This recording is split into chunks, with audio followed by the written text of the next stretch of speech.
Hi, as mentioned in the last non-expose video, this is a look at Absolute Batman issue 1, written by Scott Snyder, drawn by Nick Dragotta, and colored by Frank Martin. Full spoilers ahead, so you're forewarned.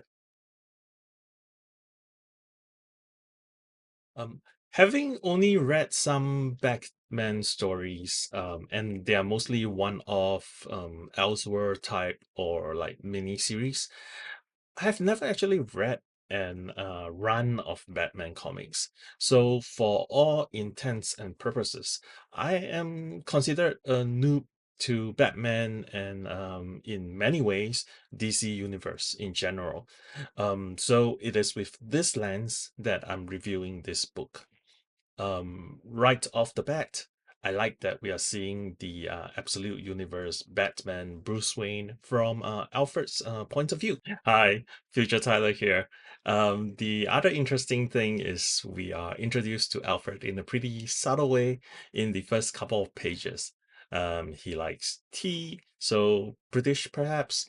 He has a kid, as evidenced by the photo beside his laptop, and that is before he left a message for Julia, suggesting an strange relationship. He is some sort of operative, soldier, spy, maybe, judging by the inner monologue and weapons in the safe house in Gotham, both of which were confirmed much later in the book. And this version of Batman is a brute, physical wise. He's built more like Bane. The initial shots of the guy boxing in the gym looks like Prime Earth Bruce, and then Bane Bruce appeared. Uh, this is not the only subversion of expectations here. In the flashback scenes in between Bruce like hawking out in the gym, I was like, okay, Daddy and Mommy Wayne is going to get shot at the movies, but no. I think that is in general why I enjoy a good Elseworld story. It takes what is established and applies some changes or setting or both and let it plays out. In this case, Bruce lost his dad but not his mom, as we find out towards the end of the issue. As a noob, it took me until Croc's gym's owner appeared with reptiles draped around him that I connected the dot. Oh, that is Killer Croc, confirmed with the help of an internet search. I also like that Bruce's childhood friends are, his rogue gallery. So, are the party animals like related to Joker somehow?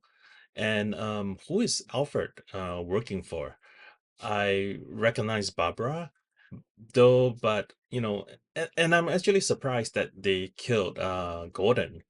Well, we saw him get shot, but unless we see him die, he's probably just injured. I guess we'll have to wait and see in the future issues regarding the first two questions. So this Batman is a lot more bat-like, like hanging upside down, walking on his cape wings, a more brutal version, yet retaining the core of who Batman is. No killing, he's ultra smart. He's a detective.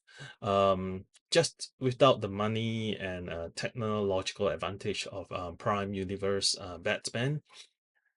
And the flip side of it is that Joker is ultra rich, apparently, and also do not like jokes.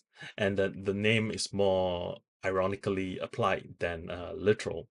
It is also worth noting that this is a younger version of Batman, and that this is his first outing as the Cape Crusader. I think this is a great place to start the series.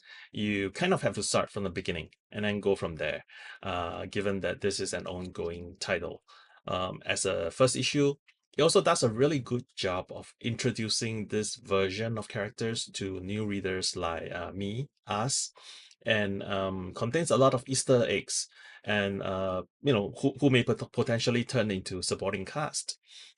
These Easter eggs, some of which are recognizable even by a noob like me.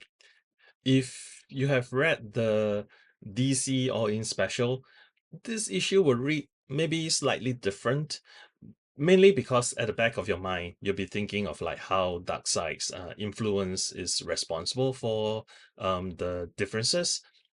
However, it is not mentioned anywhere in this issue, and it is not exactly clear as to how this Batman is disadvantaged, as we were told at the end of the special.